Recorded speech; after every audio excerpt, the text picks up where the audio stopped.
शूरमीलकम्मेन तस्मै श्रीगुरुवे नमः। वाञ्छाकल्पतरूपस्य कृपासिन्धुवैव च पतितानां पावनेभ्यो वैष्णवेभ्यो नमो नमः। श्री श्री गुरुराग महाप्रभु की जय। श्री गुरुदेव चरण कृपा और वैष्णव भक्तों के आशीर्वाद से जो हमने अपने संतों से सुना है वो हम आपको सुनाएं और स्वयं भी ग्रहण करें। इस उद्देश्य से कुछ वचन हम आप सबके समक्ष रखेंगे। देखिए, राम जी की कृपा, बिना राम जी की कृपा के एक कहावत है कि पत्ता भी हिलता नहीं है।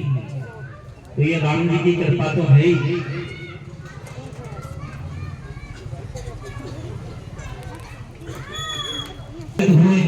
और भगवान नाम का सुनना, करना, सुनना, आयोजन करना, उसमें सम्मिलित होना, ये सब कुछ भक्ति के उपक्रम में ही आता है।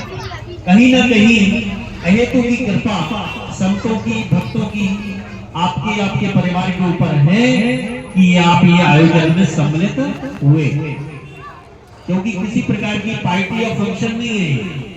ये भक्तिमय आयोजन है और जो भक्त ही करा सकते हैं। अतिशोक्ति ना हो, भक्त ही करा सकते हैं। कैसे कि सुतदारा अरुलक्ष्मी, सुतदारा अरुलक्ष्मी पापी के भी हो। सुत मतलब पुत्र, दारा मतलब पत्नी, लक्ष्मी मतलब ऐश्वर्य, वैभव, धन। ये पापी के यहाँ भी हो सकता है। क्यों? पूर्व जन्म के सुकृत, पूर्व जन्म के पुण्य जब तक है तब तक वो क्षण नहीं होगा, उसे ये सब मिल जाएगा। क्या? सुतदारा अरुलक्ष्मी पापी के भी हो।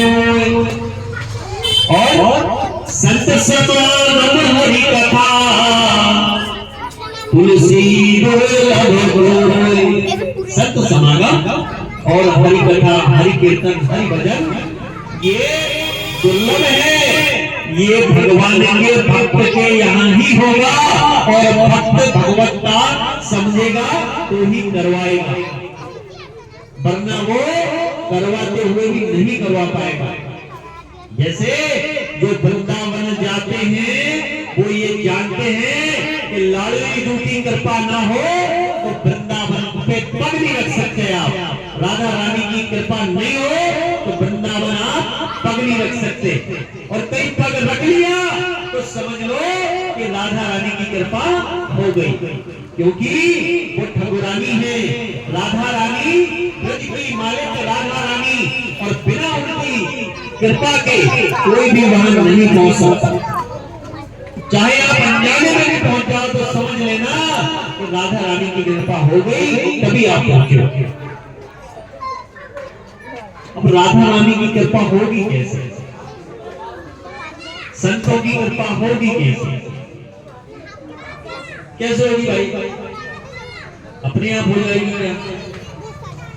अब भाई ये संदीप प्रजापति ने अपने निवास स्थान पर हरिनाम संकीर्तन यज्ञ करवाया, उसी निमित्त हम सब अपने अपने घरों से, अलग अलग कॉलोनियों से, अलग अलग क्षेत्रों से यहाँ पहुंचे ना।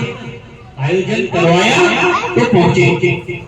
कोई इसलिए आया कि भैया उनसे व्यवहार है, कोई इसलिए आया कि उनसे रिश्तेदार है, कोई इसलिए आया कि अरे भाई भगवान का भजन भी है, कोई इसलिए भी आया कि भैया चलो जाके दिखाएं कि हम आए हैं तो तुम भी हमें यहाँ आना। जिस भी निमित्त से आया उस निमित्त में हरि नाम संकीर्तन यज्ञ का लाभ तो सबको मिलेगा। क्यों? कि या तो बोलने से या तो सुनने से भगवान नाम तो हृदयंगम हुआ, और भगवान नाम यदि हमारे हृदय में, दिल दिमाग में गया तो हमें उसका भक्ति में लाभ जरूर मिलेगा। कैसे मिलेगा भाई? कैसे समझे कि लाभ मिला? यहाँ जो भी कीर्तन सत्संग भजन हो रहा है, यदि दिल के कोने में किंचित मात्र भी सुख की प्राप्ति, एक होता है खुशी, यदि आपके दिल में हुई होगी तो समझ लो आपके ऊपर भगवान की कृपा हुई है। क्यों? कि ये भक्ति भाव के लक्षण है, ये भक्ति भाव के लक्षण है, लक्षण है। तो भक्ति तो बड़ी दूर है, बड़े कर्म, बड़े भक्त पुण्य कर्म करने के बाद मिलती है, मगर वो लक्षण भी यदि हमारे पास आ गए तो समझ लीजिए कि हरिनाम संकीर्तन में यज्ञ आने का सार्थक हमें हो गया। क्योंकि जाने को तो हम खाना पीना तो पार्टी और होटल में भी कर सकते हैं, मगर यदि भक्त अपने यहाँ भक्तिमय आयोजन करे और भगवान के भोग के साथ हमें भोज्य प्रसाद दे, तो समझिए ये कृपा ही है ठाकुर जी की, संत की, आपके माता पिता के संस्कारों की, आपके बड़ों के आशीर्वाद की, कि किसी न किसी कारण से हम हरिनाम संकीर्तन यज्ञ में सब सम्मिलित हुए और उसका आनंद ले रहे। अब बात कर लेते हैं राम जी की। क्यों भाई? नया 500 वर्ष का बड़ा इंतजार और राम जी का आगमन, सब प्रसन्न है। क्या क्या तैयारी है राम जी की अगवानी? सत्संग खूबे रखते हैं, सिंगल विंडो नहीं, बस हम बोलते रहेंगे, आप भी बोलिए। राम जी के आगमन की तैयारी की क्या? माता जी क्या तैयारी है?